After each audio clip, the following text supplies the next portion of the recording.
బండి డెలివరీ తీసుకున్నాక షోరూమ్ వాళ్ళు ఏమన్నారంటే, సార్ ఒక 1500 కిలోమీటర్స్ వరకు ఒక 60 స్పీడ్ మెయింటైన్ చేయండి, తర్వాత సర్వీస్ అయిపోయిన తర్వాత మళ్ళీ నార్మల్ స్పీడ్ వెళ్ళొచ్చు మీరు, ఏం కాదని చెప్పారు. అందుకనే ఇవాళ ట్రిప్ ప్లాన్ చేసిన, అది ఫ్లాప్ అయింది.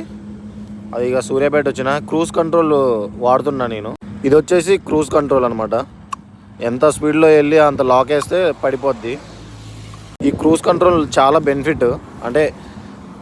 అంటే మనం ఒక 50 మీద వెళ్తే అది క్రూజ్ చేసి ఉంచితే ఎట్లేదని తగ్గిపోతుంది. ఇంజన్తో వచ్చింది బాగుంటుంది. ఏదైనా పెద్ద బండ్లు ఉంటాయి కదా, హెవీ 600cc 700 900cc వాటితో వచ్చిన క్రూజ్ కంట్రోల్ చాలా బాగుంటుంది.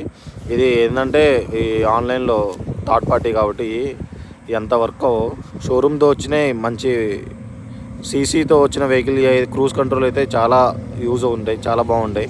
మీరు మాత్రానికి సబ్స్క్రైబ్ చేసుకోండి.